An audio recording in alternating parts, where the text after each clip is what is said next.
Pemirsa, oknum Lurah Talang Kelapa ASN BPN Kota Palembang dan seorang panitia pada saat program PTSL tersebut dijebloskan jaksa ke rutan Lapas Pakjo Palembang.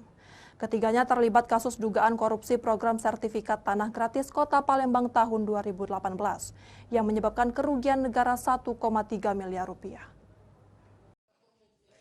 Kejaksaan Negeri Palembang tetapkan 3 orang tersangka, diantaranya Aldani Marliansyah, Lurah Talang Kelapa, Mustakfiruddin, ASN BPN Kota Palembang, dan Takrim, seorang warga yang saat itu sebagai panitia program sertifikat tanah gratis PTSL tahun 2018.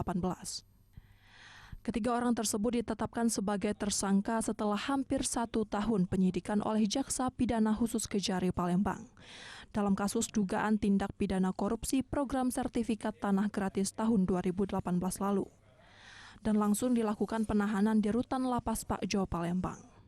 Ketiganya resmi ditetapkan sebagai tersangka setelah sebelumnya tim penyidik Pitsus Kejari Palembang telah memeriksa lebih kurang 33 orang saksi dan 2 orang ahli. Ketiganya akan dilakukan penahanan 20 hari ke depan guna melengkapi berkas perkara untuk persidangannya. Itu sebagai pejabat di daerah tersebut, artinya sebagai lurah. Kemudian untuk T itu adalah orang yang mengusulkan terbitnya sertifikat hak milik melalui program PTSL. Nah, kemudian yang terakhir untuk M adalah panitia PTSL pada saat itu. Bang, mungkin ada aliran. Bang, untuk lurah ini masih aktif apa? Udah saat ini masih aktif. Masih aktif. Siang tadi siapa?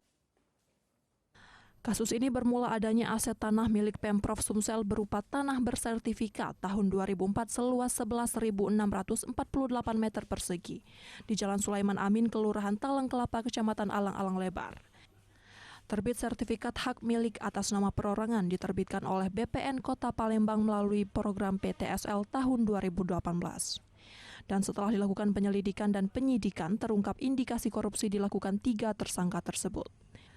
Dari Palembang, Sumatera Selatan, Guntur, iNews melaporkan.